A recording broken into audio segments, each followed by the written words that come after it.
Welcome back to the Hip Replacement Podcast. I'm Chris Bystriansky, your host. I've had both my hips replaced, one about 10 years ago and the other one about 12 years ago, and I'm here to share my experiences with you. And today we're going to talk about one of my favorite topics, not a very pain-free topic, but a very interesting topic to me, and that is leg length discrepancy, or affectionately known in the industry as LLD, leg length discrepancy. And what exactly is this? Well, this is a situation that arises when one leg is a different length than the other leg. And it could be because of the surgery. And I know what people may be thinking in that, well, Chris, you know what? I've already had one leg longer than the other before surgery, or it's pretty common to have one leg longer than the other before surgery. And I agree with that 100%. It is certainly common for one leg to be longer than the other, whether you've had surgery or not. But here's the difference following surgery, okay? It is not the same as growing up with different leg lengths. The problem with this being caused by a surgery is that although the bone is shortened during surgery, nothing else is shortened during surgery. So the muscles, any other tissues, all of that stuff needs to adjust. And it may not adjust correctly, all right? So, if you're born and you grow up with one leg longer than the other, your whole life, everything is developing at that rate. The bones, the muscles in that leg, everything else, the way it works, the way the muscles flow through the leg, all of that stuff is growing with you, all right? So the body adjusts over time. But when you have this sudden event like a surgery, the body doesn't get to adjust, all right? It may take a long time if it does, and it may not adjust 100% the way it should, or to put you in a position where you don't notice it. All right. So let's all just start with, we have one leg longer than the other, and it's possible that the muscles and everything else are not the length that they need to be, and they're not flowing the right way anymore following surgery. Okay. So, because of the surgery, of course, the bone is going to be a little bit different. The femur length is going to be a little bit different. But not only is it a length issue, it may be that it is put back in a slightly different position than your original bone was. Okay, so the implant going up into the hip, the cup, may not be exactly in the same position as your original bone was, or the combination of the head of the femur and the way it sat up in your hip. Okay, so that may be in a different place. And if it's in a different place, it may cause a slightly different angle in your pelvis. It may, when I say angle, I mean the way the femur comes down out of your hip, all right? So it may be at a different angle, or it may be at a different length. So those two things could have a sudden impact on the way your legs and hips feel following surgery. Now, when I noticed mine right away. All right, I was in the hospital after my second surgery. Oddly enough, I didn't notice anything after my first surgery. All right. And it just wasn't that, it must not have been a big deal, or it must have been spot on, or I couldn't tell the difference after my first surgery. So my legs felt about the same. All right. But then after my second surgery on the other hip,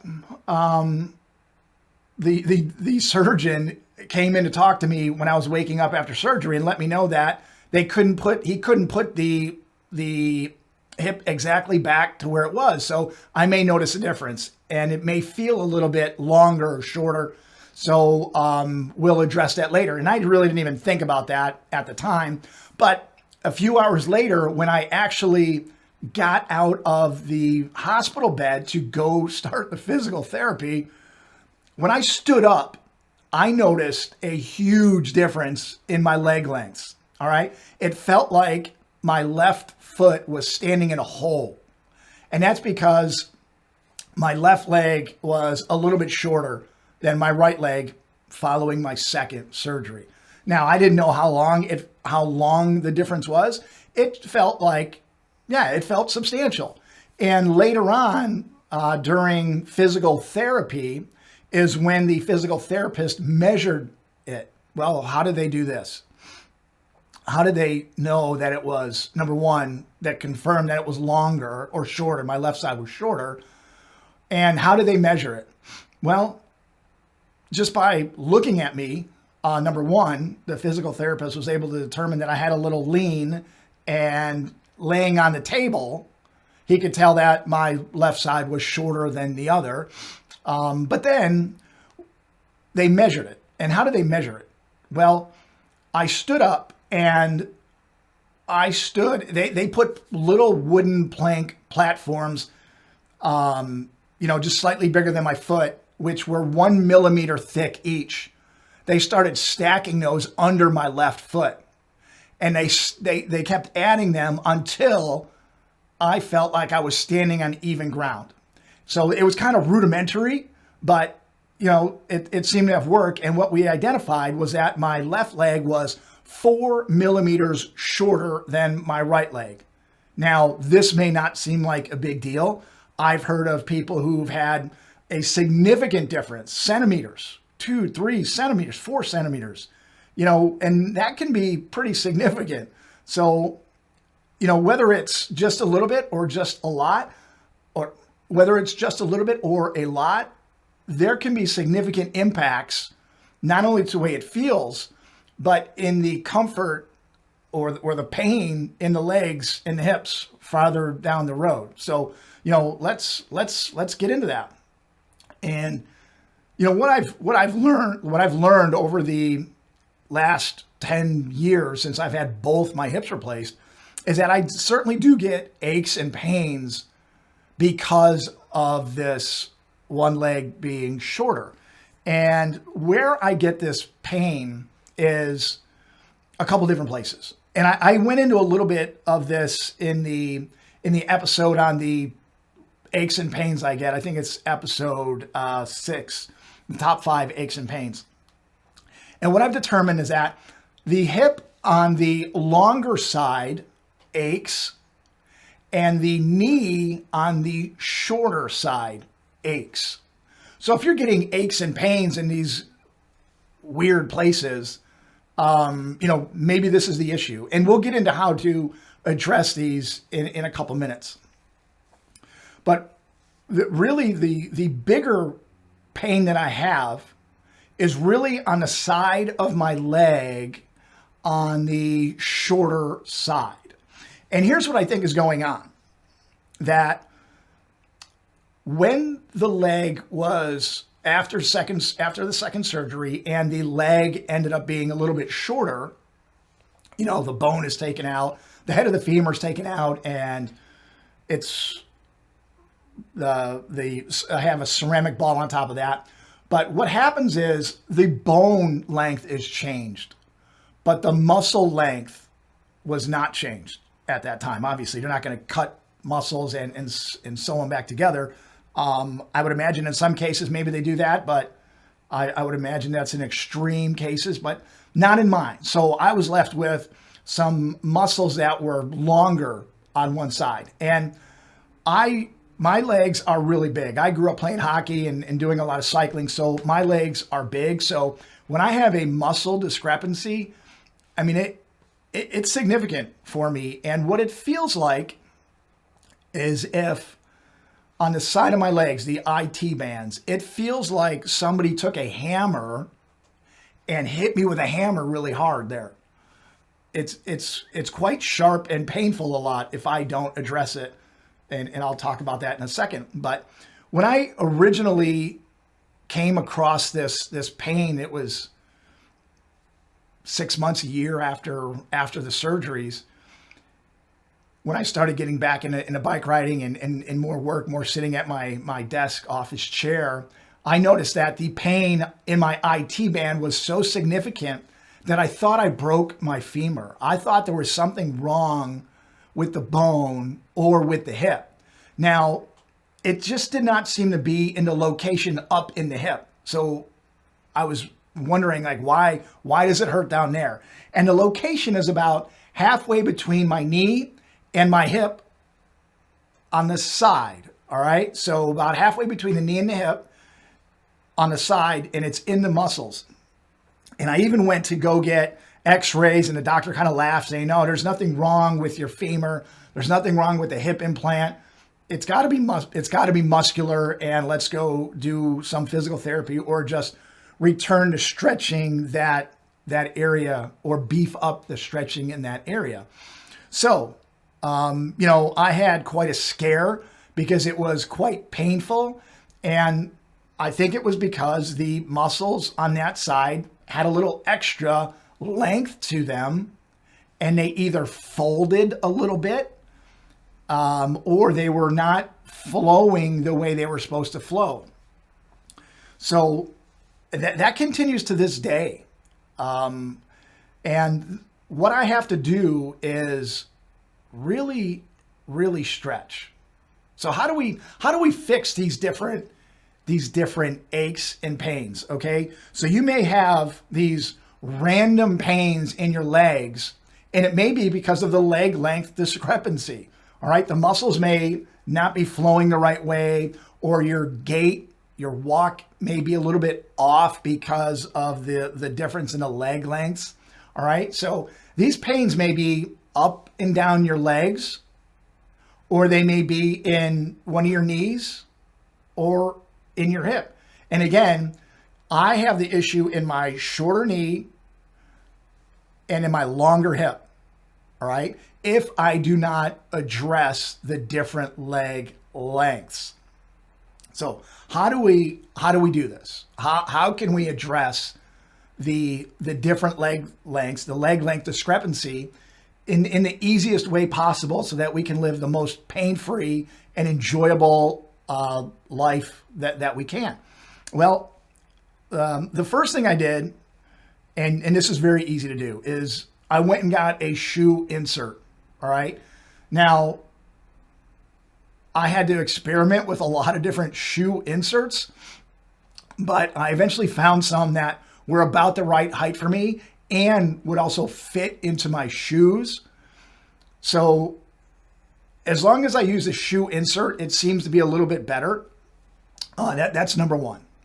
Number two is I stretch that area a lot. I stretch that area where I'm getting the aches and pains on the side of my legs a lot, because those muscles definitely get tight, and I have to do the best I can to elongate them and to help them flow or fire together in the manner in which they're supposed to fire. So again, if you got aches and pains up and down your legs and it doesn't seem to be in the hip area, it could be from a leg length discrepancy.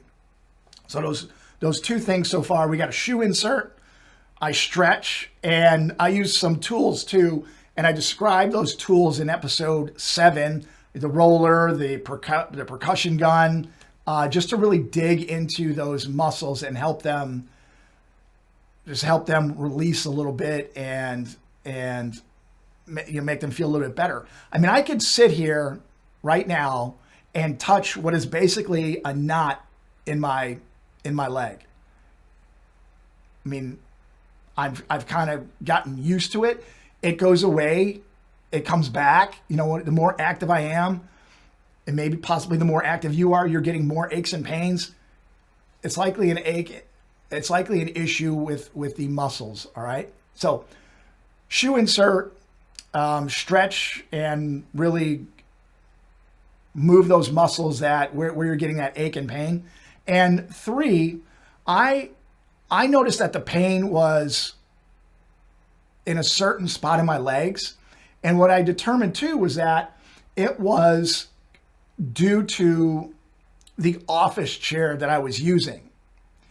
And the reason I say that is because when I would sit in my office chair, the edge of the chair, the very front edge of the chair would dig up into my legs and it would compress those muscles on the sides of my legs. All right. And I think that helped lead or create more of a knot on the side of my legs. So what I do now and what I've done for many years is I will change chairs. I will rotate chairs every few days so I'm not sitting the same way, so the chair does not hit me in the legs at the same place. All right. So I rotate between 3 chairs. I use an office chair. I use a kitchen chair, which actually is quite comfortable. And I use an exercise ball. So, and I honestly, the ball is my favorite because I'll just sit here and it's very comfortable and I can just, I bounce. I'm a little kid at heart, I guess, and I'll just sit here and bounce while I'm working or doing something. So, yeah, changing the chairs is really, really helpful.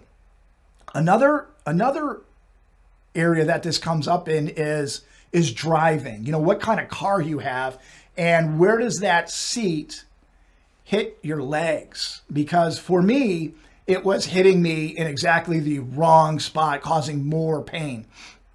And when I'm driving, if I'm driving a long way, I will try to change positions when I'm driving, or I will get out and stretch my legs a little bit.